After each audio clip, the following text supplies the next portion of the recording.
नमस्कार बच्चों, स्वागत है आपका हमारे YouTube चैनल में। तो आज के इस वीडियो में हम पढ़ने वाले हैं हिंदी का पार्ट 5, जिसका नाम क्या है बच्चों? बर्फ की धरती। यहाँ पर एक यात्रा वर्णन दिया गया है जिसको हम पढ़ने वाले हैं। ठीक है, कृष्णा सोबती जी ने इस यात्रा वर्णन को लिखा है। ठीक है, इनका जन्म हुआ था 18 फरवरी 1925, गुजरात, अविभाजित भारत। मतलब उनका जन्म कब हुआ था? 1925 में। मतलब ये जो गुजरात था ना, ये अविभाजित मतलब भारत से अलग नहीं था। ठीक है, अब तो अलग हो चुका है, लेकिन उस टाइम पे वो अलग नहीं था। तो यहाँ पे इनका जन्म हुआ था। इनका परिचय देख लेते हैं। तो हिंदी लेखन के क्षेत्र में सोबती जी एक जाना माना नाम है। आख्यायिका, कहानी, निबंध, उपन्यास आदि को आपने विलक्षण ताजगी दी है। इनकी प्रमुख कृतियां देख लेते हैं बच्चों। तो डार से बिछुड़ी, ये क्या है? इनकी कहानी संग्रह। कहानी संग्रह मतलब जहाँ पे बहुत सारी कहानियां हो। फिर तीन पहाड़, ये क्या है? यात्रा विवरण। सूरजमुखी अंधेरे के, ये क्या है बच्चों? उपन्यास है। और शब्दों के आलोक में, ये क्या है? रचनात्मक निबंध है। और हम दशमत, ये क्या है? संस्मरण। ठीक है, तो ये सभी इनकी कुछ कृतियां हैं, प्रमुख कृतियां हैं। तो बच्चों यहाँ पे गद्य संबंधी देख लेते हैं। तो ये क्या है? एक यात्रा वर्णन है। यात्रा वर्णन का मतलब क्या होता है? जैसे हम कहीं पे यात्रा करने जाते हैं, ठीक है, तो वहाँ पे हमने क्या क्या अनुभव किया, कौन सी चीज़ें हमको अच्छी लगी, वहाँ का वातावरण कैसा था। ठीक है, जब ये सारी चीज़ों के बारे में बताते हैं ना, मतलब उसको लिखते हैं, तो यही क्या होता है? यात्रा वर्णन होता है। ठीक है, तो इसमें अपने द्वारा किए गए किसी पर्यटन की अपनी अनुभूतियों, प्रकृति, कला का निरीक्षण, स्थान की विशेषताओं आदि का लगावपूर्ण वर्णन किया जाता है। देखो अभी अभी जो मैंने आप लोग को बताया वही। प्रस्तुत पाठ में सोबती जी ने लद्दाख के प्राकृतिक सौंदर्य का बहुत ही सूक्ष्म वर्णन किया है। मतलब बच्चों ये जो पाठ है ना, इसमें जो सोबती जी हैं, ठीक है, जिन्होंने इस यात्रा वर्णन को लिखा हुआ है, उन्होंने लद्दाख जो कि अपने भारत का ही एक हिस्सा है, ठीक है, तो इसकी जो प्राकृतिक सुंदरता है उसका बहुत ही सूक्ष्म वर्णन किया है। तो चलिए बच्चों इस पाठ को पढ़ते हैं और फिर समझते हैं। ठीक है, तो फर्स्ट पैराग्राफ देखेंगे हम। तो देखते जाइए क्या दिया गया है यहाँ पे। ऊपर निर्मल उजला आकाश, नीचे चांद की सी धरती और उस पर चलती मैं इस विशाल दृश्य का हिस्सा। मैं मन ही मन ऋचाओं के भाव लोक को दोहराने लगती हूँ। देखिए बच्चों, यहाँ पर जो कृष्णा सोबती जी हैं वो क्या लिखती हैं कि ऊपर निर्मल उजला आकाश। ठीक है, निर्मल उजला आकाश का मतलब क्या? आकाश एकदम कैसा है?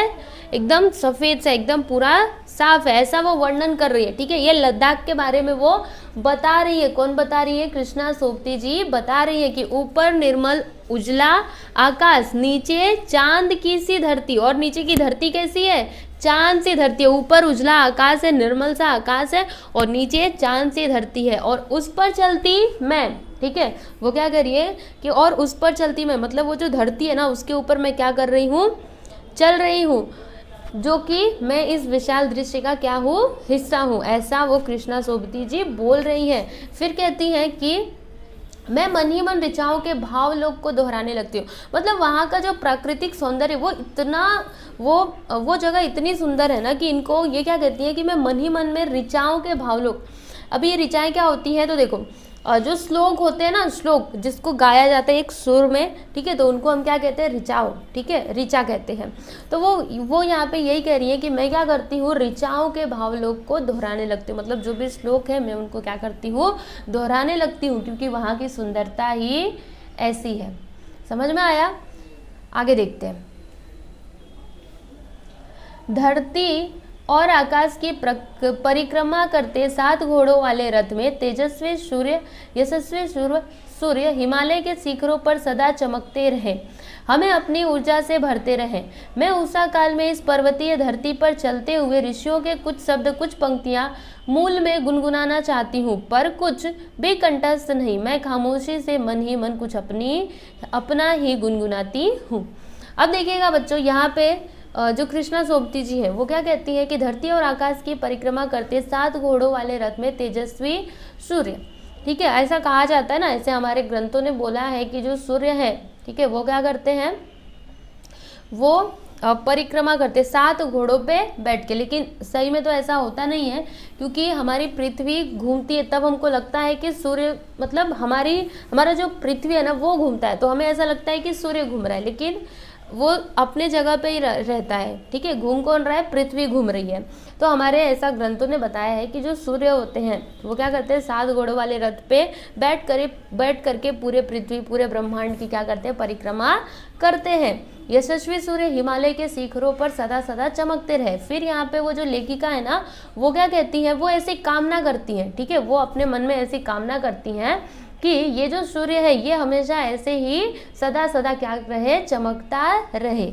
ठीक है, हमें अपनी ऊर्जा से भरते रहे और इसी तरह से वो हमको अपनी ऊर्जा से भरते रहे। मैं उषा काल में इस पर्वतीय धरती पर चलते हुए, फिर वो यहाँ पे देखो क्या कहती हैं कि उषा काल मतलब सुबह का समय। ठीक है, तो मैं उषा काल में ये जो पर्वतीय धरती है इस पर चलते चलते ऋषि मुनियों के कुछ शब्द कुछ पंक्तियां गुनगुनाना चाहती हूँ। मतलब जब वो वहाँ पे चल रही है, ठीक है, उस पर्वतीय धरती पर चल रही है, तो उनको ऐसा लगता है कि मैं ऋषि मुनियों के कुछ पंक्तियों को कुछ तो गुनगुनाऊं, लेकिन उनको कुछ भी कंठस्थ नहीं है, कुछ भी याद नहीं है, तो वो मन ही मन में अपना ही कुछ गुनगुनाती है। कौन, कृष्णा सोबती जी। आगे देखिए,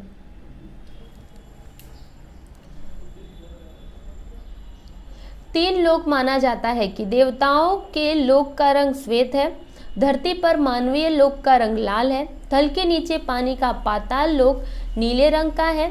अजीबोगरीब जगह है भारत का यह टुकड़ा लद्दाख। उजली तीखी धूप और घाटी के पेंदे में सुनसान इलाके के विस्तार फैले पड़े हैं। तरह तरह के रंगों की चट्टानें, मटमैली, स्लेटी, तांबई और रेतीली भी। फिर देखिए यहाँ पर लेखिका जी क्या कहती हैं, देखो ऐसा माना जाता है, 3 लोक माना जाता है, एक तो देवताओं का लोक है ना, और दूसरा मानवीय लोक जिसको मृत्यु लोक भी कहते हैं, और तीसरा पाताल लोक जो कि नीचे है। ठीक है, ऐसा माना जाता है। तो जो आपका कौन सा लोक है, देवताओं का लोक है, इसका रंग कैसा है, श्वेत है, मतलब सफ़ेद है। और धरती, ये जो मानवीय लोक है, इसका रंग कैसा, लाल है। और जो थल के नीचे पानी का पाताल लोक है, ये कौन से रंग का है, नीले रंग का है। और फिर इतना कहने के बाद वो क्या कहती है कि अजीबोगरीब जगह है भारत का यह टुकड़ा लद्दाख। मतलब ये जो जगह है ना लद्दाख, ये तो बड़ा ही अजीबोगरीब है, क्योंकि वहाँ की सुंदरता ऐसी है, ठीक है, वैसा भारत में कहीं भी नहीं है, इसलिए वो इन शब्दों का उपयोग यहाँ पर कर रही हैं। कौन कर रही हैं, तो कृष्णा सोबती जी कर रही हैं। ठीक है, फिर वो आगे क्या कहती हैं कि उजली तीखी धूप और घाटी के पेंदे में सुनसान इलाकों के विस्तार फैले पड़े हैं। मतलब क्या, उजली तीखी धूप का मतलब क्या, बहुत ही तेज धूप। ठीक है, बहुत तेज से चमकने वाली और बहुत ही तेज धूप। ठीक है, जो ना घाटी मतलब क्या होता है, जैसे पहाड़ होते हैं तो उसके नीचे वाला जो हिस्सा होता है उसको क्या कहते हैं, घाटी। और पेंदे मतलब क्या होता है ना, नीचे वाला हिस्सा। ठीक है, पेंदे मतलब क्या होता है, पेंदा बोलते हैं ना, जैसे कि लोटा है, ठीक है, उसका आप पेंदा किसको बोलोगे, उसके जो नीचे वाला हिस्सा रहेगा ना उसको। ठीक है, तो वहाँ पे, तो यहाँ पे ये जो लेखिका जी हैं वो ना घाटी के बारे में बता रही है कि घाटी के पेंदे में सुनसान इलाकों के विस्तार फैले पड़े हैं। मतलब जो इलाके हैं वो कैसे हैं, सुनसान हैं। और तरह तरह के रंगों की चट्टानें हैं। कौन कौन से रंगों की चट्टानें हैं, इसको आप चाहो तो मतलब इसको याद रखिएगा, भूलिएगा नहीं। मटमैली, स्लेट, तांबई और रेतीली भी, ये आपको परीक्षा के लिए काम आ सकते हैं। ठीक है, तो तरह तरह के रंगों की चट्टानें कौन कौन से, तो मटमैली, स्लेटी, तांबई और रेतीली। समझ में आया। आगे देखो, फिर यहाँ पे आगे वो क्या लिखती हैं कि लद्दाख कई नामों से जाना जाता है। मारियुल, लाल धरती, मांग्युल, बहुत से लोगों का घर, खाचानपा अर्थात बर्फ की धरती। फिर देखो यहाँ पे लद्दाख जो है ना ये कई नामों से जाना जाता है। तो कौन कौन से नाम है इसके, मारियुल, लाल धरती और मांग्युल। ठीक है, लद्दाख इन नामों से भी जाना जाता है। और एक और नाम है इसका खाचानपा। ठीक है, इसका मतलब क्या होता है, बर्फ की धरती। ठीक है, क्योंकि वहाँ पे बर्फ गिरती रहती है ना, इसलिए उसको खाचानपा कहा जाता है। ठीक है, आगे देखो, इतिहासकारों के मत के अनुसार प्रसिद्ध चीनी यात्री ने इस प्रदेश का जिक्र इसी नाम से किया है, इसे बुद्ध का कमंडल भी कहा जाता है। फिर यहाँ पर वो वर्णन करते हुए कहती हैं कि इतिहासकारों के मत के अनुसार, मतलब जो इतिहासकार है, इतिहासकार मतलब क्या होता है, जो इतिहास को लिखते हैं, ठीक है। तो इतिहासकारों के मत के अनुसार प्रसिद्ध चीनी यात्री ने इस प्रदेश का जिक्र इसी नाम से किया है, मतलब जो भी चीनी यात्री हैं उन्होंने इस प्रदेश का, इस लद्दाख का जो वर्णन किया है वो इसी नाम से किया है। कौन से नाम से किया है? खानचानपा से किया है। इसे बुद्ध का कमंडल भी कहा जाता है और इसको, ठीक है, इसको बुद्ध का कमंडल भी कहा जाता है। मतलब ये जगह इतनी मनभावनी है, ठीक है, सबको इतनी अच्छी लगती है कि इसके अलग अलग नाम ये लोगों ने रखे हुए हैं, ठीक है। एक और सार्थक और सुंदर नाम है लद्दाख का, बुद्ध थान। देखो बच्चों, एक और, अभी यहाँ पे इतने सारे नाम तो आपने देखे लद्दाख के, लेकिन एक और बड़ा ही सार्थक और सुंदर नाम है। सार्थक क्यों बोला? सार्थक मतलब क्या होता है कि सचमुच में वैसा वहाँ पे है, तभी इसका नाम क्या है? बुद्ध थान, ठीक है। कोई भी जगह है, ठीक है, वहाँ पे सचमुच में वो चीज़ है, तो उसका अगर वो नाम रहे तो फिर हम बोलते हैं हाँ ये तो सार्थक नाम हुआ ना, समझ में आया। तो इसी तरह से लद्दाख का एक बहुत ही सुंदर सा और सार्थक नाम है, वो क्या है बच्चों? तो बुद्ध थान। बौद्ध विहार गोपाओं को देखकर मुझे यह नाम बहुत भाया।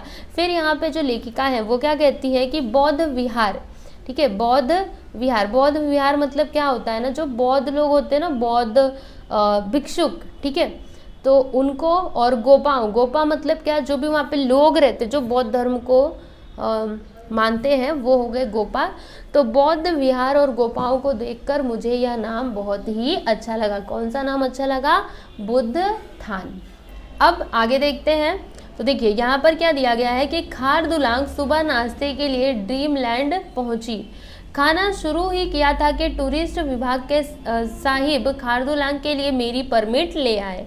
मैम गाड़ी बाहर खड़ी है, आप जाने के लिए कितना वक्त लेंगे? सिर्फ 10 मिनट। हाँ, लैंड रोवर में हम लोग कितने होंगे? 3, आप, मैं और ड्राइवर साहिब, ठीक है। पहले इतना समझो।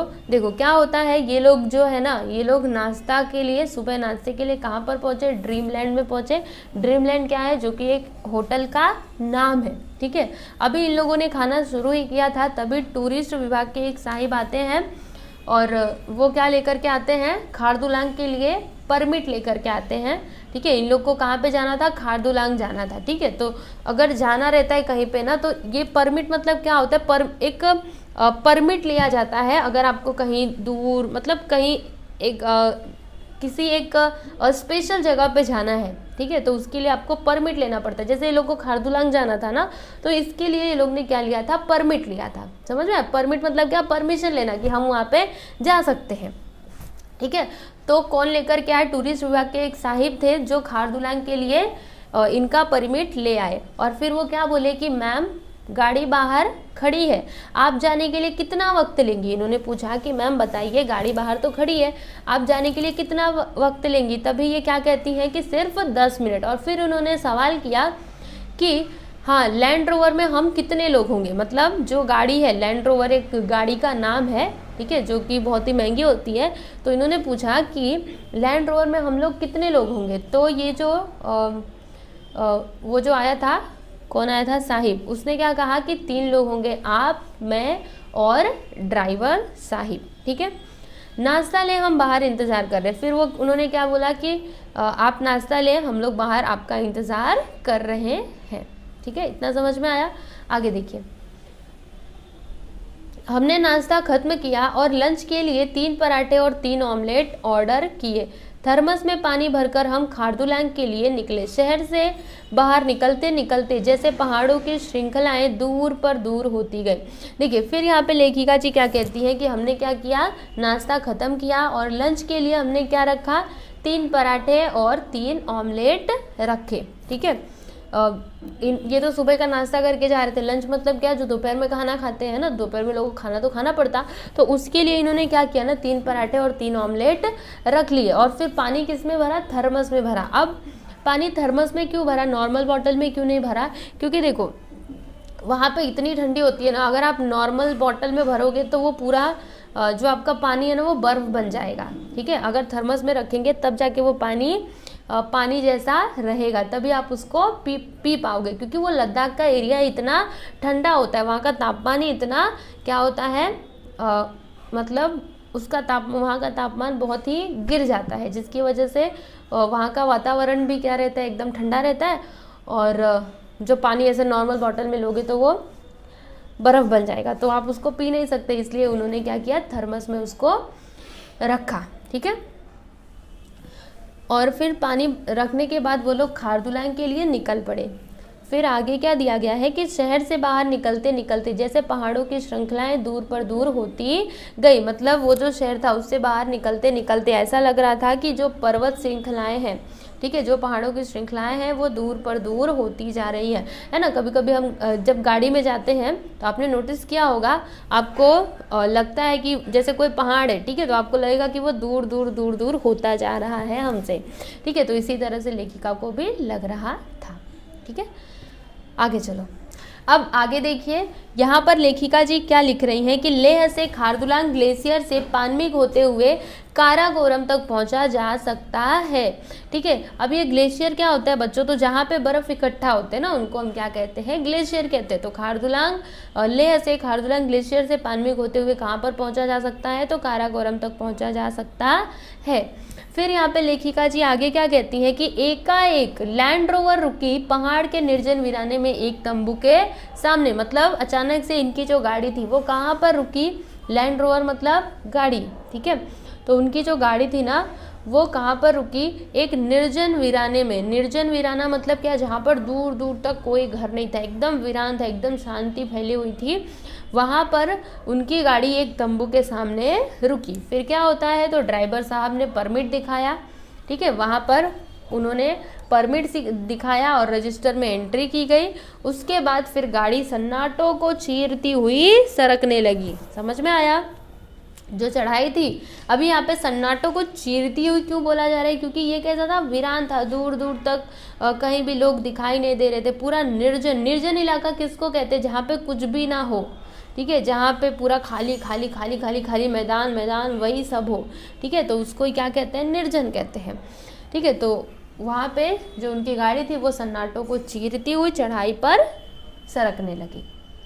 आगे देखिए, काश परमिट चेक करने की ड्यूटी मेरे पास होती, मैं मुस्तैदी से उसे निभाती और अपनी सोच को भी कागज पर उतारकर ढंग से अंजाम देती।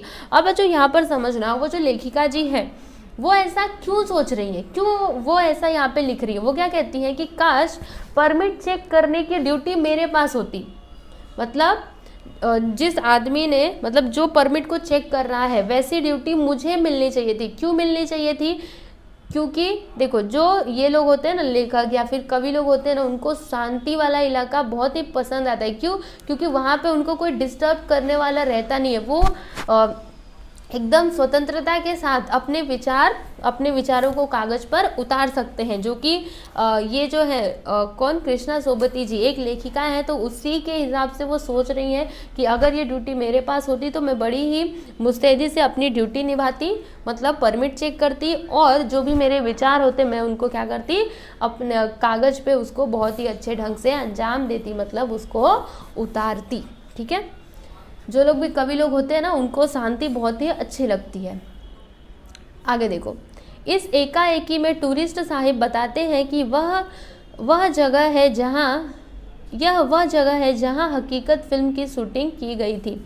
मैं हकीकत के फौजी नायक बलराज साहनी को यूनिफॉर्म में देखती हूँ और भीष्म साहनी को याद करती हूँ। देखिए, फिर यहाँ पर लेखिका जी क्या कहती है कि इसी में क्या हुआ, जो टूरिस्ट साहिब थे वो क्या बता रहे थे कि यहीं पर ये वही जगह है। ठीक है, एक जगह पे वो लोग पहुँचे, तो वो जगह के बारे में वो टूरिस्ट साहिब बताते हुए कहते हैं कि ये वही जगह है जहाँ पर हकीकत फिल्म की क्या हुई थी, शूटिंग हुई थी। ठीक है, हकीकत फिल्म की शूटिंग हुई थी। और फिर यहाँ पे लेखिका जी बोल रही है कि मैं हकीकत के फौजी नायक, मतलब हकीकत में कोई फौजी नायक थे, बलराज साहनी जी और एक भीष्म साहनी जी। ठीक है, तो उनको ना वो उसी ड्रेस में याद करती, उसी यूनिफॉर्म में याद करने लगती हैं। लगा इस सुनसान में हकीकत का शेर किसी चोटी के पीछे से अब भी दहाड़ रहा है। फिर देखो हकीकत का शेर मतलब क्या, उस पिक्चर के अंदर वो जो फिल्म थी ना उसमें एक शेर था इस हकीकत में, तो उनको ना वो फिल्म याद आने लगा, वो जो फिल्म की शूटिंग हुई थी हकीकत उसकी याद उनको आने लगती है, उसके नायक दिखाई देने लगते हैं और फिर उनको लगता है कि हकीकत का जो शेर था मतलब उस फिल्म का जो शेर था वो चोटी के पीछे से दहाड़ मार रहा है। ठीक है, ऐसा उनको लग रहा था। फिर आगे देखो, रोवर के पहिए चढ़ाई को माप रहे हैं और साथ साथ दौड़ रही हैं काली भूरी चट्टानें। देखो फिर यहाँ पे उन्होंने क्या बोला कि रोवर के पहिए मतलब क्या, जो उनकी गाड़ी थी लैंड रोवर, ठीक है, तो उसके पहिए चढ़ाई को माप रहे हैं। उनको ऐसा लग रहा था कि जो पहिए हैं वो कैसा कर रहे हैं, चढ़ाई को माप रहे हैं, मतलब वो चढ़ाई पे चढ़ रहे थे ना पहिए। और साथ साथ कौन दौड़ रही है, तो काली भूरी चट्टानें, मतलब वहाँ पे जो चट्टानें थी वो सभी, ऐसा लगता है ना हम गाड़ी में बैठते हैं तो लगता है कि वो हमसे मतलब कोई चीज़ है तो वो लगता है कि वो हमारे साथ साथ चल रही है। आपने ट्रेन में यात्रा की होगी, आपको पता समझ में आता होगा, ऐसा लगता है कोई चीज़ रहती है तो ऐसा लगता है अरे वो तो हमारे साथ साथ चल रही है। तो ये जो लेखिका जी हैं ये उन्हीं सारी चीज़ों का यहाँ पे वर्णन कर रही हैं। उन्होंने जो कुछ भी अनुभव किया वो सारे अनुभव यहाँ पर उन्होंने बताए हुए हैं। ठीक है, आगे देखो, आंखें वीराना देख देख परेशानी से ऊँघने लगे। अब आंखें वीराना, वीराना मतलब क्या, एकदम सुनसान, ये क्या देख रहे, हर जगह बस सूना सूना सूना सूना ही है, कुछ कहीं किसी का आता पता नहीं। तो उसको देख देख करके इनकी जो आंखें थी वो परेशान हो गई और परेशानी में ऊँघने लगी। ऊँघने का मतलब क्या होता है, ऐसे बैठे रहते ना फिर नींद आने लगती है, सोते रहते हैं, ठीक है, इस तरह से। तो इनकी आंखें क्या होने लगी, ऊँघने लगी। गला सूखने लगा और फिर गला भी सूखने लगा। 2-4 पानी के घूंट लिए। फिर इन्होंने क्या किया, 2-4 पानी के ही घूंट लिए, क्योंकि ये बहुत ही मतलब ये जो लद्दाख होता है ना, यहाँ पे पानी की थोड़ी कमी होती है और इनके पास वही थर्मस में ही पानी लाए थे, तो इन्होंने 2-4 घूंट ही पानी पिए, बस इतना ही पानी पिया। पानी है बेशकीमती, हाँ अभी यहाँ पे तो पानी बेशकीमती है, क्योंकि इतना वीराना, अब अगर पानी ख़त्म भी हो जाए तो लाएंगे कहाँ से, है ना। तो पानी उस टाइम पे बहुत ही बेशकीमती हो गया था। एक लंबी चढ़ाई के बाद टीन की छत वाला लंबा शेड, ज़रूर कोई सरकारी गोदाम होगा। फिर इन लोग को क्या दिखाई दिया कि मतलब बहुत लंबी चढ़ाई ये लोग ने चढ़ ली, तब उसके बाद इनको दिखाई दिया टीन की छत वाला लंबा शेड, मतलब टीन की छत वाला एक बहुत ही लंबा शेड था। और तब ये सोच रहे थे कि ये ज़रूर कोई ना कोई सरकारी गोदाम होगा। ठीक है, आगे देखिए,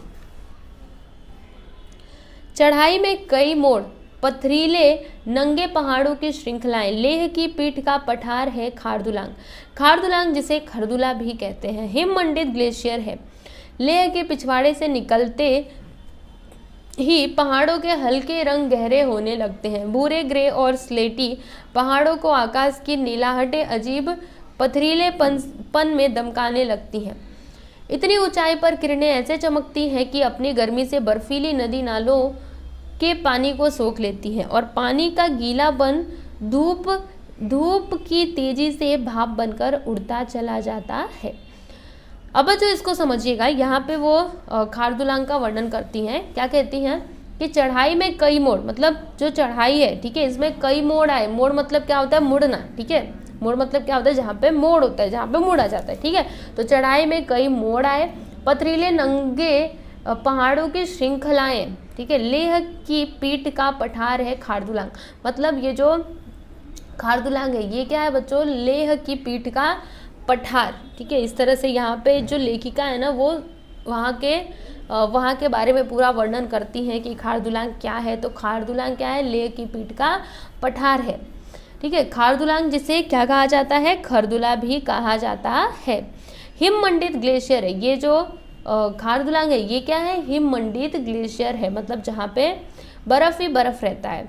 लेह के पिछवाड़े से निकलते ही पहाड़ों के हल्के रंग गहरे होने लगते हैं। फिर यहाँ पे जो लेखिका है वो क्या कहती है कि लेह के पिछवाड़े, लेह के पीछे से जब हम निकलते हैं तब उसके बाद जो पहाड़ों के रंग है वो गहरे होने लगते हैं, ठीक है। भूरे, ग्रे और स्लेटी पहाड़ों को आकाश की नीलाहटें अजीब पथरीलेपन से दमकाती हैं। और ये जो पहाड़ है भूरे, ग्रे और स्लेटी रंग के, ये जो पहाड़ है ना, तो इन पहाड़ों को आकाश की नीलाहटें, ठीक है, आकाश की जो नीलाहटें हैं, नीली नीली जो भी किरणें हैं, वो अजीब पथरीलेपन से क्या करती है, इसको दमकाने लगती है। मतलब जब इनके ऊपर किरण पड़ती है ना तो वो ऐसे करके चमकने लगती है, ठीक है।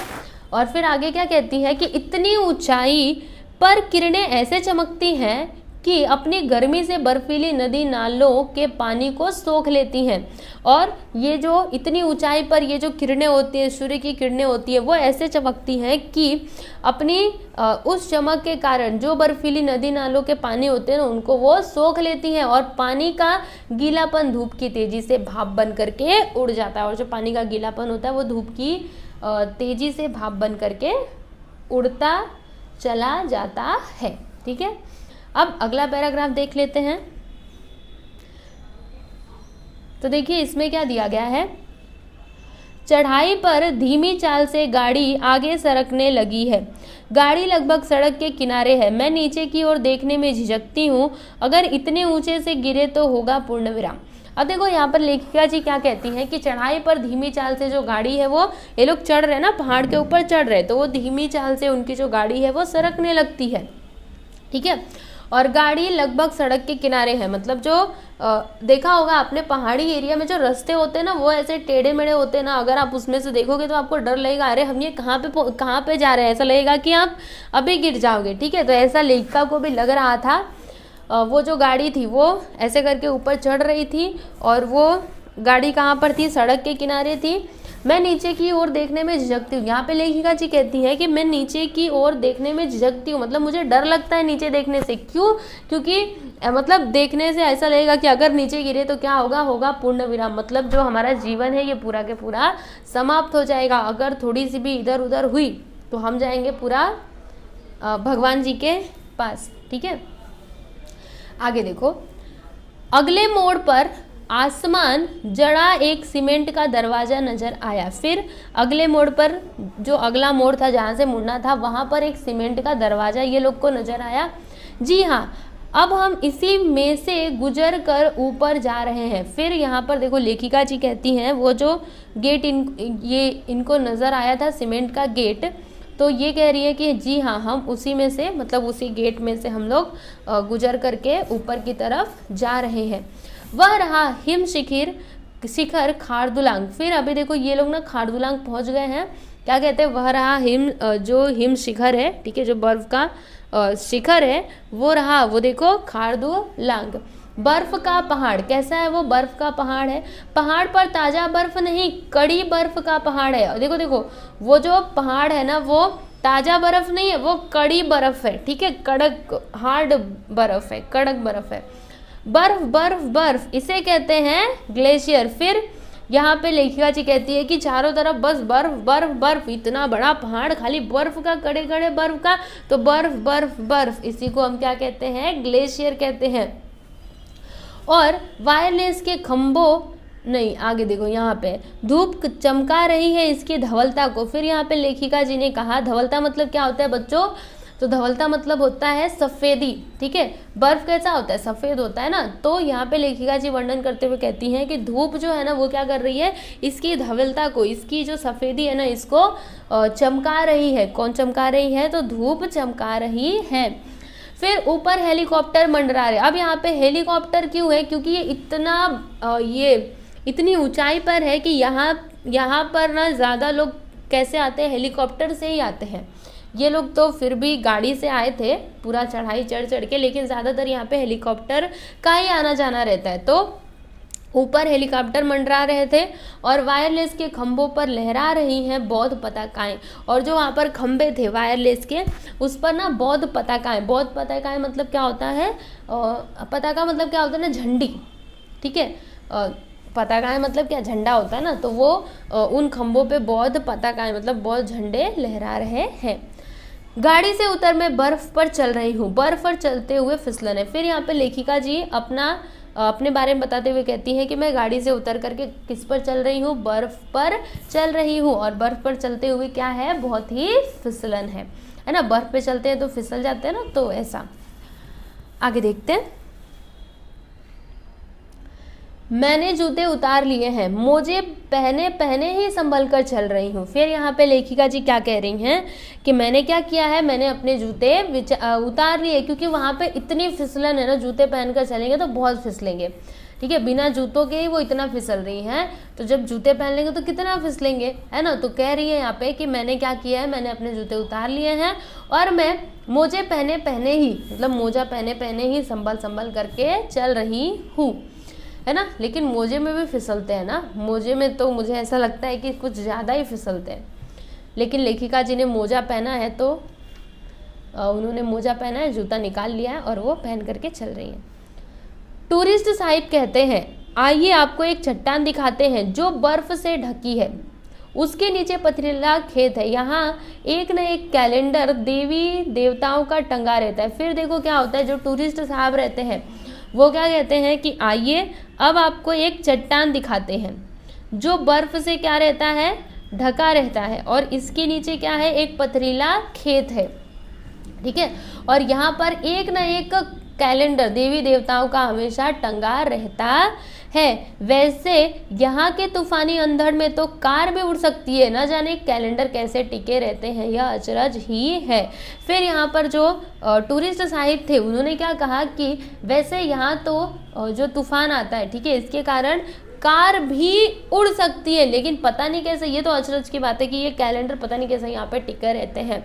मतलब यहाँ पे इतनी जोर जोर की आंधी आती है ना कि अगर कोई कार भी हो ना तो वो भी उड़ सकती है, लेकिन फिर भी ये कैलेंडर पता नहीं कैसे टिके रहते हैं, ऐसा टूरिस्ट साहब बोल रहे हैं, ठीक है। इतना समझ में आया, आगे देखते हैं। यहाँ से गुजरने वाले सभी सैनिक जवान उसके आगे सिर झुकाते हैं, मतलब वो जो देवी देवताओं के कैलेंडर रहते हैं उनके सामने जो यहाँ से जाने वाले सैनिक रहते हैं ना वो सिर झुकाते हैं, मतलब उनको प्रणाम करके जाते हैं, ठीक है। अब आगे देखिए क्या दिया इसमें, मोजे पहने पहने वहां पहुंची तो चट्टान बर्फ सी सर्द, चट्टान की खोल में 2 कैलेंडर माँ दुर्गा और लक्ष्मी के बर्फ में ही खोसे हुए हैं। खारदुलांग की तेज हवाओं में न जाने कैसे टिके हैं। हमने विस्मय से कहा, यह तो हवा से उड़ जाते होंगे। हाँ ऐसा होता है तो हमारे जवान नया कैलेंडर लगा देते हैं, टूरिस्ट साहब बोले। फिर क्या होता है देखो, मोजे पहने पहने ही ये कहाँ पे पहुंची, तो वहाँ पहुंची, ठीक है, मोजे पहने पहने ही वो वहाँ पे पहुंची चट्टान को देखने के लिए। चट्टान दिखाने वाले थे ना टूरिस्ट साहब, तो वो वहाँ पे मोजे पहने पहने ही पहुंची और चट्टान की खोल में 2 कैलेंडर माँ दुर्गा और लक्ष्मी के थे। बर्फ में क्या हुए थे, खोसे हुए थे। खोसना मतलब क्या होता है, किसी चीज़ में किसी को, जैसे ये पेन है तो मैं इसको ऐसे करके खोस दी, ठीक है, तो ये होता है खोसना। तो वो बर्फ में ऐसे वो 2 कैलेंडर खोसे हुए थे। फिर इन्होंने क्या कहा कि खारदुलांग की तेज हवाओं में ये जो कैलेंडर है ये कैसे टिके रहते हैं, ठीक है, उन्होंने ऐसा आश्चर्य से कहा, यह तो हवा में उड़ जाते होंगे। तो टूरिस्ट साहब कहते हैं कि हाँ ऐसा होता है कि कैलेंडर उड़ जाते हैं, लेकिन जो हमारे जवान हैं वो फिर से नया कैलेंडर ला करके यहाँ पर लगा देते हैं। आगे देखो, फिर यहाँ पे लेखिका क्या कहती हैं कि मैं पहले बर्फ पर दौड़ती हूँ, फिर फिसलने के डर से वहीं कहीं बैठ जाती हूँ। टूरिस्ट साहब कहते हैं, मैम आप चाहें तो कार में बैठे। देखो फिर यहाँ पे लेखिका जी कह रही हैं कि मैं पहले क्या करती हूँ, बर्फ के ऊपर, देखो ये पार्ट पढ़ते पढ़ते हमको लग रहा है कि हम पहुँच जाए तुरंत ही लद्दाख में और उसी बर्फ पे चले, है ना। आप लोग को भी लगता होगा, आपको नहीं लगता होगा, लेकिन मुझे ऐसा लग रहा है कि हाँ एक बार तो लद्दाख ज़रूर जाना चाहिए और ये सारी चीज़ें हमको देखनी ही चाहिए। वैसे कभी मौका मिला तो आप लोग भी जाइएगा, ठीक है। तो क्या कह रही है वो जो लेखिका है वो क्या कहती है कि मैं पहले बर्फ़ पर क्या करती हूँ, दौड़ती हूँ, फिर फिसलने के डर से, मतलब मुझे डर लगता है कि मैं कहीं फिसल ना जाऊँ, इसके वजह से बैठ जाती हूँ। तो टूरिस्ट साहब कहते हैं, क्या कहते हैं कि मैम अगर आप चाहें तो कार में बैठ सकती हैं। तो फिर यहाँ पे लेखिका जी क्या कहती है, नहीं मैं यहाँ पहुँच सकी हूँ, यह मेरे लिए मूल्यवान है। क्या बोली वो कि मैं यहाँ तक पहुँची, ये मेरे लिए बहुत ही मूल्यवान है। लहराती चमकती धूप में लहरा रही हैं पताकाएं, टूरिस्ट साहिब से पूछा ये पताकाएं कैसी है। देखो बच्चों ये जो लहराती चमकती धूप है इसमें क्या लहरा रही हैं, तो पताकाएं। पताकाएं मतलब क्या, झंडे यहाँ पर क्या कर रहे हैं, लहरा रहे हैं। तो फिर टूरिस्ट साहब से इन्होंने पूछा कि ये पताकाएं कैसी हैं। फिर इन्होंने पूछा, जब उन्होंने उन पताकाओं को देखा, वो झंडों को देखा, तो वो उनसे पूछती है कि ये जो पताकाएं हैं ये कैसी है। तो जो टूरिस्ट साहब है वो क्या कहते हैं, वो जवाब क्या देते हैं। इन्होंने तो प्रश्न पूछा ना कि ये पताकाएं कैसी है, तो टूरिस्ट साहब क्या कहते हैं वो देख लेते हैं। तो टूरिस्ट साहब ने क्या बोला, देखो, इधर आते जाते लोग मन में कुछ धार लेते हैं और खंभों पर पताकाएं फहराते हैं। देखो यहाँ पे वो क्या बात कहते हैं कि यहाँ पर जो आते जाते लोग हैं वो मन में कुछ धार लेते हैं। धार लेना मतलब क्या होता है, जैसे हम लोग किसी देवी स्थान पे या फिर कहीं भी जाते हैं तो वहाँ की मान्यता होती है ना, जैसे कोई कहीं पे सिक्का लगाते हैं, बोलते हैं सिक्का लगाएंगे तो हमारी ये इच्छा पूरी होगी, जो मन्नत मांगेंगे वो पूरी हो जाएगी। या फिर कहीं पे हम लोग धागा बांधेंगे तो हमारी इच्छा पूरी होगी। तो इसी तरह से यहाँ के भी जो लोग हैं ना, ठीक है, जो यहाँ पे आते जाते रहते हैं, वो मन में कुछ इच्छा लेते हैं। धार लेना मतलब क्या, उनके मन में कुछ तो इच्छा होना, और उसी इच्छा को पूरा करने के लिए वो क्या करते हैं, वो खंभों पर पताकाएं को, जो झंडे होते हैं उनको लगा देते हैं। समझ में आया आपको। तो ये ऐसी वहाँ की मान्यता है। यह बात तो मुझे भी बतानी चाहिए थी ना। मैं मन में कुछ भी न धरूं तो भी इस ऊंचाई पर पताका तो फहराना चाहती हूँ। देखो फिर यहाँ पे जो लेखिका जी हैं वो क्या कहती है, अरे आपको ये बात तो पहले बतानी चाहिए थी। अगर मैं मन में कुछ भी ना धरूं, मतलब मेरी कोई भी मनोकामना नहीं है, मेरी कोई भी इच्छा ना हो, लेकिन फिर भी इतनी ऊंचाई पर आने के बाद मुझे पताका तो फहराना ही चाहिए, है ना। मैं पताका यहाँ पे फहराना चाहती हूँ। मुझे इस बात को सोच कर परेशानी हो रही है, इतनी कि लगता है इसके लिए दोबारा आना होगा। फिर यहाँ पे लेखिका जी बोल रही है कि मुझे इस बात को सोच के बहुत परेशानी हो रही है कि मुझे खाली बस ये पताका लगाने के लिए दोबारा से आना होगा। मतलब ये ना वो पताका लगाना ही चाहती थी, इनके मन में बहुत इच्छा थी कि मैं यहाँ पे पताका लगाऊं, तो इसके लिए वो बोल रही हैं कि मुझे ऐसा लगता है कि मुझे दोबारा से ये पताका के लिए आना पड़ेगा। ठीक है, आगे देखो। हम तीनों ने खाने के पैकेट खोले। ड्रीमलैंड वाले पैकेट में वही और उतना ही जितना टूरिस्ट साहब और ड्राइवर साहब के पैकेटों में है, 3 पराठे और 3 ऑमलेट। देखकर हम तीनों हंसे। फिर ये लोग के दोपहर का खाने का टाइम हो गया, तो इन्होंने क्या किया, जो इनके खाने के पैकेट थे, जो ये लोग खाना लेकर के आए थे, उसको ये लोगों ने खोला। ठीक है, तो वही था ड्रीमलैंड वाले पैकेट थे। ड्रीमलैंड जहाँ पे ये लोग ने नाश्ता किया था वो होटल में, तो वो पैकेट ये लोग ने खोला। तो तीनों के जो पैकेट थे ना उसमें वही थे, क्या, 3 पराठे और 3 ऑमलेट। और ऐसा देख कर देखो, ये लोग भी 3 थे, 3 पराठे 3 ऑमलेट। तो ये देख करके ये लोग बहुत ही हंसे। आगे देखो, इसे ही कहते हैं बराबरी और इसे ही कहते हैं लद्दाख। फिर के लोग क्या कहते हैं कि इसे ही कहते हैं बराबरी, क्योंकि 3 लोग थे, 3 पराठे 3 ऑमलेट थे। ठीक है, तो क्या बोला इन्होंने कि इसे ही कहते हैं बराबरी और इसे ही क्या कहते हैं, लद्दाख कहते हैं। पताकाएं फिर नजर आई। फिर जो पताकाएं थी इनको फिर से नजर आई।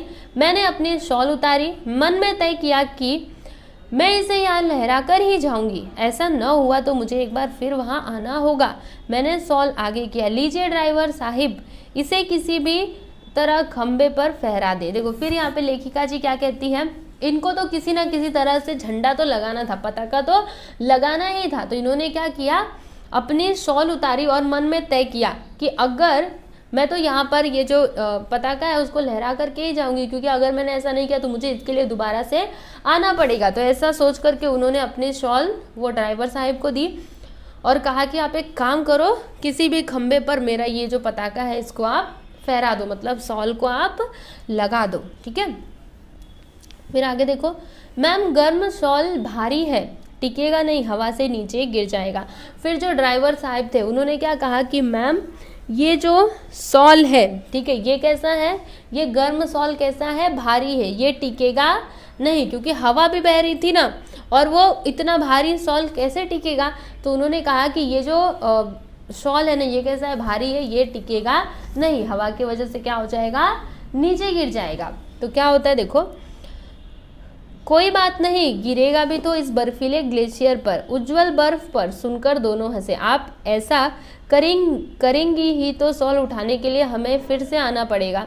देखो फिर क्या होता है, यहाँ पे लेखिका जी क्या कहती हैं कि कोई बात नहीं, अगर शॉल गिर जाती है तो गिरने दो, क्योंकि गिरेगा कहाँ, ये जो बर्फ है, ये जो उज्जवल बर्फ है, इस पर ही गिरेगा ना। फिर दोनों सुनकर के हंसते हैं और फिर क्या कहते हैं कि अगर आप ऐसा करेंगे तो शॉल उठाने के लिए हमको दोबारा से यहाँ पर आना पड़ेगा। मतलब वो ऐसे करके वो मजाक कर रहे कि अरे शॉल ऊपर लगा दो। तो वो क्या कहते, वो ड्राइवर साहब क्या बोले कि शॉल घर में नीचे गिर जाएगी। तो फिर इन्होंने क्या कहा, चलो गिर जाने दो, गिरेगी तो ये बर्फ पे गिरेगी। तो फिर इन्होंने क्या कहा कि अगर आप ऐसा करेंगे, शॉल को लगाने के लिए बोलेंगे तो हमको दोबारा से यहाँ पर आना पड़ेगा। ठीक है, तो ऐसे करके ये लोग थोड़ा हंसी मजाक की बातें कर रहे हैं। चलो आगे देखो। मैं पताका को लेकर गंभीर थी। मैंने सुनहरी गोट वाली हल्की फुल्की ओढ़नी उन्हें पकड़ा दी और शॉल ओढ़े इंतजार करने लगी कि कब वो पताका बनकर ऊपर पहुंचे। देखो फिर क्या होता है, ये जो लेखिका थी ये ना पताके को लेकर बहुत ही गंभीर थी। मतलब इनको तो किसी ना किसी तरीके से पताका तो लहराना ही था। ठीक है, तो इन्होंने क्या किया, जो इनके पास हल्के फुल्के गोट वाली जो चुनरी थी, मतलब जो ओढ़नी थी, उन्होंने ना क्या किया, उनको पकड़ा दी और फिर शॉल ओढ़ करके वो इंतज़ार करने लगी कि कब मेरी चुन्नी, मेरी जो ओढ़नी है वो ऐसे पताका बन करके लहरे। ड्राइवर साहब ने ऊंची छलांग भरी और देखते देखते मेरी झूठ मूठ की पताका तारों में उलझकर लहराने लगी। फिर जो ड्राइवर साहब जी थे उन्होंने क्या किया, छलांग भरी और देखते ही देखते क्या होता है, जो पताका थी वो झूठ मूठ की पताका थी ना, वो तो ओढ़नी थी, पताका थोड़ी नहीं थी, झंडा थोड़े ना था, वो तो ओढ़नी थी। तो वो तारों में उलझ करके लहराने लगी। ठीक है, समझ में आ गया इतना। आगे देखो। मैंने गहरे भाव से खारदुलांग को सलाम किया। मुमकिन हुआ तो फिर आऊंगी, नहीं तो अब यहाँ इस बर्फीले ग्लेशियर पर पहुंच जाना मेरा सौभाग्य। देखो फिर यहाँ पे लेखिका जी क्या बोल रही हैं कि मैंने क्या किया, जो खारदुलांग है ना उसको अपने अंतर्मन से नमस्कार किया और फिर वो क्या सोच रही है कि अगर मुमकिन हुआ तो मैं फिर यहाँ पर आऊंगी, नहीं तो अब मेरा सौभाग्य कहाँ जो मैं इस ग्लेशियर पर पहुँच पाऊँ। जीप उतराई से नीचे उतरती गई। फिर जो उनकी जीप थी वो उतराई से नीचे की तरफ उतरती गई। ठीक है, क्योंकि अब ये लोग वापस जा रहे थे ना। एक मोड़ से ठीक बाएं हाथ पर छोटे से छोटे जल स्रोत को देख वहां रुकी। फिर एक मोड़ से ठीक बाएं हाथ पर, ठीक है, एक मोड़ था उसके ठीक बाएं हाथ पर जो उनकी जो जीप थी वो छोटे से छोटे जल स्रोत पर रुकी। उसके किनारे की जमी चट्टान पर जा बैठी। ठीक है, पहले तो उस ठंडे सर्द बर्फीले पानी की ओक भरी। देखो बच्चों इसको आप समझना। हाँ, यहाँ पे जो लेखिका है ना वो अपने बारे में बताती हैं कि जो कौन थी, जीप थी उनकी, जो भी गाड़ी थी वो एक जल स्रोत के पास रुकी। फिर ये लेखिका उससे उतरी और एक चट्टान पर जाकर के बैठी। ठीक है, पहले तो उस ठंडे सर्द बर्फीले पानी की ओक भरी और जी भरकर मुंह पर छींटी लिए। फिर इन्होंने क्या किया, सबसे पहले वो जो ठंडा पानी था ना उसका कुल्ला किया। ठीक है, मुंह में पानी डालते हैं ना फिर उसको निकालते हैं, तो ये होता है कुल्ला। तो उन्होंने ना ऐसे ओक भरी और फिर मुंह पर पानी के, और ठंडा ठंडा पानी था, उनको अच्छा लग रहा था तो उन्होंने पानी के छींटे मारे, फिर पानी पिया और फिर उसमें पाँव डालने को ही पर अपने आप को रोक लिया। देखो फिर इतना करने के बाद, पानी पीने के बाद वो चाहती थी कि मैं क्या करूँ, इस पानी में अपना पैर डालूं, लेकिन फिर उन्होंने अपने आप को रोक लिया। इतने ठंडे जल में पाँव नहीं, कुछ देर और कांच दूर कुछ देर और बैठ सकती। ठीक है, फिर वो क्या कहती है कि अरे इतने ठंडे जल में पाँव नहीं डालूंगी। फिर वो क्या सोच रहे हैं कि कुछ देर और, काश कुछ देर और मैं यहाँ पर बैठ सकती। ठीक है, आगे देखो। एक और ख्याल कौंधा। पन्ने पर यह लिखकर ग्लेशियर पर लटका दिया होता कि हिमराज, आपने अपनी सबसे निकट धरती पर रहने वाली संतानों के लिए भला जल प्रदान करने में इतनी मितव्ययिता क्यों बरती? आप तो जल के स्रोत हैं। फिर यहाँ पे जो लेखिका है, ठीक है, वो क्या सोचती है, उनके मन में ना एक विचार आया, एक ख्याल कौंधा। मतलब क्या होता है कि उनके मन में एक विचार आया कि क्या करें, ये जो ग्लेशियर है ना, ये जो ग्लेशियर है एक पन्ने पर लिख करके लटका दे। क्या लटकाना है कि हिमराज मतलब कौन, हिमालय। ठीक है, वो क्या लटकाना है कि हिमराज आपने अपनी सबसे निकट धरती पर रहने वाली संतानों, अभी इसका मतलब क्या हुआ, जैसे हिमालय के सबसे नज़दीक में क्या है, लद्दाख ही है ना, वैसे हिमालय तो हिमालय से बहुत सारी नदियां होकर के आती हैं, तो वो उत्तर भारत में जल की आपूर्ति करती है, लेकिन जो इनके सबसे निकट है लद्दाख, यहाँ पर जो रहने वाली इनकी संतानें हैं, उनके लिए इन्होंने जल की मित व्ययिता, मतलब क्या होता है, मित व्ययिता, ठीक है, इसका मतलब क्या होता है ना कि कंजूसी करना, समझ में आ रहा है आपको। तो इन्होंने अपने सबसे निकट के जो रहने वाली संतानों हैं उनके लिए इन्होंने इतनी कंजूसी क्यों बरती, ऐसा वो पन्ने पर लिख करके वहाँ पे टांगना चाहती थी। ठीक है, आप तो जल के स्रोत है, इस तरह से वो लिखना चाहती थी कि आपने जो आपके इतने निकट के संतान हैं उनके लिए आपने इतनी जल की कंजूसी क्यों की। ठीक है, इस तरह से। फिर आगे देखो, रात एकाएक नींद खुली, लगा कमरे में किसी ने टॉर्च फेंकी हो, खिड़की से अंदर आती चांदनी का प्रकाश था, इतना स्वच्छ कि ऊपर ओढ़े हुए कंबल अलग अलग रंग दिखने लगे, कंबल के अलग अलग रंग दिखने लगे, आकाश खिड़की को घेरे है और कांच पर झुका है चांद का मुखड़ा।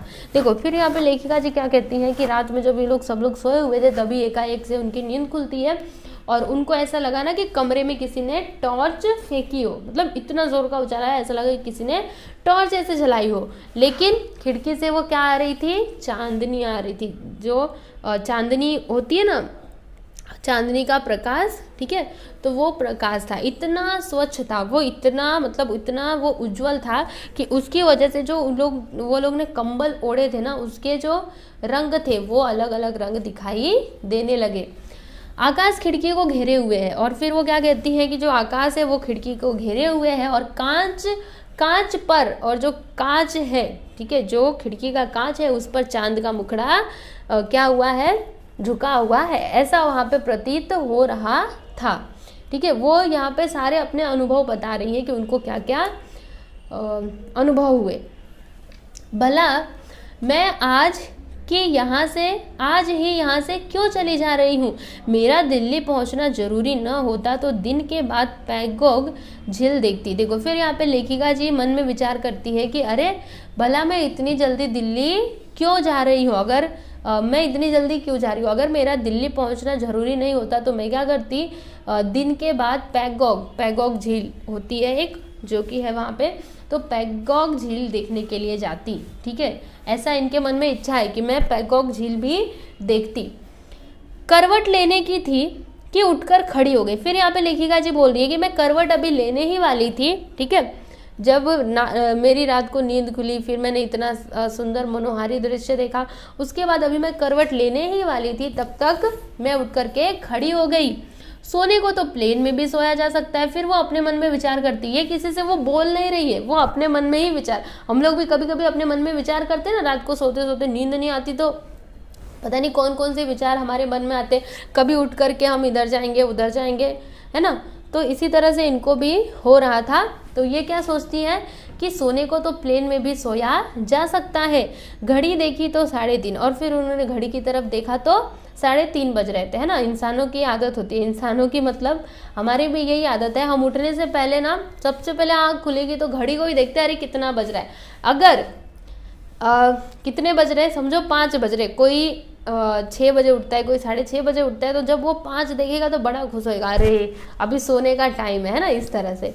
और कभी कभी तो इसकी वजह से मतलब कभी कभी सोए रह जाते हैं और लेट हो जाती है वो मतलब मैं आप लोग को क्या बताना चाहती हूँ कि हम क्या करते हैं, उठते उठते सबसे पहले घड़ी देखते हैं। ठीक है, आप लोग में से भी कई सारे बच्चे होंगे जो सोते सोते जब उठते होंगे ना तब तुरंत ही क्या देखते होंगे, घड़ी देखते होंगे। तो इसी तरह से लेखिका ने भी घड़ी को देखा और वो क्या कहती हैं कि घड़ी देखी तो कितने बज रहे थे, 3:30 बज रहे थे।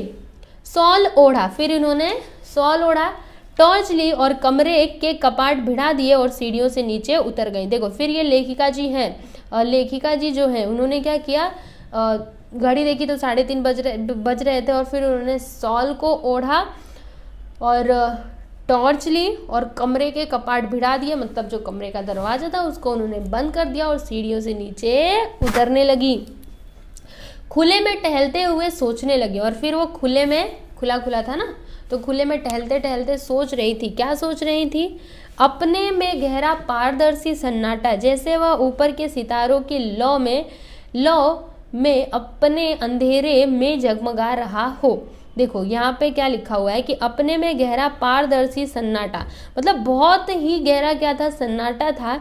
जैसे वो जो सन्नाटा था जैसे वह ऊपर के सितारों की लौ में, मतलब वो सन्नाटा कैसा था ना कि जो ऊपर के सितारे हैं उनकी लौ मतलब क्या होता है? जैसे आग जलती है ना तो उसकी लौ होती है, ठीक है। तो उसी तरह से सितारों की लौ में अपने अंधेरे में क्या कर रहा हो? जगमगा रहा हो, ऐसा लग रहा था।